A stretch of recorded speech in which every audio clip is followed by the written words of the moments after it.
Hello, ಎಲ್ಲರಿಗೂ ನಮಸ್ಕಾರ. ಇವತ್ತು ಒಂದು ವಿಡಿಯೋ ತೊಗೊಂಡು ಬಂದಿದ್ದೀನಿ. ಇವತ್ತು ನಾನು ಹೋಗ್ತಿರೋದು ವೈದ್ಯನಾಥೇಶ್ವರ ಟೆಂಪಲ್, ಅರಿಯೂರು ತುಮಕೂರು ಹತ್ರ ಇರೋದು. ಸೊ ಅದನ್ನು ಸ್ವಲ್ಪ ನಿಮಗೆ ರೆಕಾರ್ಡ್ ಮಾಡಿ ತೋರಿಸಿದ್ದೀನಿ. ಈ ಟೆಂಪಲ್ ವಿಶೇಷತೆ ಏನಂದರೆ, ಈ ಕೋಯಿಲು ಇದು ಬೆಂಗಳೂರಲ್ಲಿರೋದು ಟೆಂಪಲ್ಲು, ಶಿವನ ಟೆಂಪಲ್. ಇದು ವೈದ್ಯನಾಥೇಶ್ವರ ಅಂತ ಹೆಸರು ಇವರಿಗೆ. ಇಲ್ಲಿ ಹೋಗೋರು ಎಂಥ ರೋಗ ಕಾಯಿಲೆ ಏನೂ ಇದ್ದರೂ ನಿಮಗೆ ಎಲ್ಲ ಸರಿ ಹೋಗುತ್ತೆ, ಏನೂ ನಿಮಗೆ ಆಗಲ್ಲ ಅಂತ ಹೇಳ್ತಾರೆ. ನೀವು ಇದನ್ನು ಗೂಗಲಲ್ಲಿ ಕೂಡ ನೋಡ್ಬೋದು.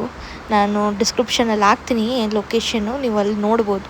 ಇಲ್ಲಿ ಒಂದು ಕೊಳ ಇದೆ. ಆ ಕೊಳದಲ್ಲಿ ಸ್ನಾನ ಮಾಡಿದರೆ ನಿಮಗೆ ಯಾವುದು ಕಾಯಿಲೆ ಆಗಲ್ಲ ಅಂತ ಹೇಳ್ತಾರೆ. ಇದು ನಮ್ಮ ಯೋಚನೆ, ಯಾಕಂದರೆ ಅದು ಹೇಳುತ್ತಿದ್ದಾರೆ, ನಾನು ಅದೇ ಹೇಳ್ತಿರೋದು ನಿಮಗೆ. ನಾನು ಎಂಥ ಕ್ಲೇಮ್ ಮಾಡ್ತಿಲ್ಲ, ಆದರೆ ಇದು ನಮ್ಮ ವಿಶ್ವಾಸ. ಅದು ಅಲ್ಲಿ ಹೋದರೆ ಎಲ್ಲ ಸರಿ ಹೋಗುತ್ತೆ ಅಂತ.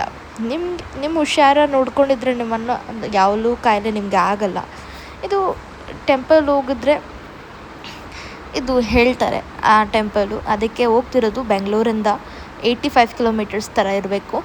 ನಾನು ಹೋಗ್ತಿರೋದು ಸ್ವಲ್ಪ ರೆಕಾರ್ಡ್ ಮಾಡಿದ್ದೀನಿ. ನಮ್ಮ ಕಾರಲ್ಲೇ ಹೋಗಿರೋದು. ನಾನು ನಮ್ಮ ಅಪ್ಪ ಮತ್ತು ಅಮ್ಮ ಜೊತೆ ಹೋಗಿದ್ದೆ.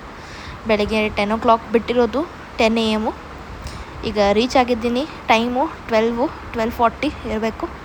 ಮಧ್ಯದಲ್ಲಿ ಬ್ರೇಕ್ಫಾಸ್ಟ್ ಕೂಡ ಮಾಡಿದ್ವಿ ನಾವು. ಇದು ಟೆಂಪಲ್ನ ಗೇಟ್ ತೋರಿಸಿರೋದು ನಾನು ನಿಮಗೆ.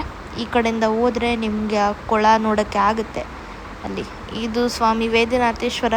ನಾನು ಕ್ಲಿಪ್ ಸ್ವಲ್ಪ ರೆಕಾರ್ಡ್ ಮಾಡ್ಕೊಂಡಿದ್ದೀನಿ. ಅದರದ ಹಿಂದೆ, ಇದು ಟೆಂಪಲ್ ಹಿಂದೆ, ಅದರದ ಹಿಂದೆ ಇರೋದು ಇನ್ನೊಂದು ಟೆಂಪಲ್ಲು. ಅದು ಕೂಡ ಶಿವನೇ, ಶಿವಲಿಂಗ ಇದೆ ಅಂತ. ಅಲ್ಲಿ ರೆಕಾರ್ಡಿಂಗ್ ಅಲೋ ಇಲ್ಲ, ಅದಕ್ಕೆ ಕ್ಲಿಪ್ ತೊಗೊಂಡೋಕೆ ಆಗಿಲ್ಲ. ಅದ್ರದ್ದು ಹಿಂದೆ ಇರೋದು ಇದು. ಅಲ್ಲೇ ಹೋಗ್ತಿರೋದು. ತುಂಬ ಬಿಸಿ, ಅದಕ್ಕೆ ಚಪ್ಪಲ್ ಕೂಡ ಬಿಟ್ಟು ಹೋಗಿದ್ದೀನಿ. ಅಲ್ಲಿ ರೆಕಾರ್ಡಿಂಗ್ ಅಲೋ ಇಲ್ಲ, ಮಾಡೋಕ್ಕಾಗಲಿಲ್ಲ. ಇವಾಗ ವಾಪಸ್ ಹೋಗ್ತಿರೋದು ನಾವು ವೈದ್ಯನಾಥೇಶ್ವರ ಟೆಂಪಲಿಂದ. ತುಂಬಾ ಚೆನ್ನಾಗಿ ದರ್ಶನ ಆಯಿತು. ತುಂಬ ಚೆನ್ನಾಗಿ ಟೆಂಪಲ್ ಹೋಗ್ಬಿಟ್ಟು ತುಂಬ ಖುಷಿಯಾಗಿದೆ. ಅದೇ ಇವಾಗ ನಿಮ್ಗೆ ತೋರಿಸ್ತಿರೋದು. ತಿರ್ಗಾ ವಾಪಸ್ ಬೆಂಗಳೂರಿಗೆ ಹೋಗ್ತಿರೋದು.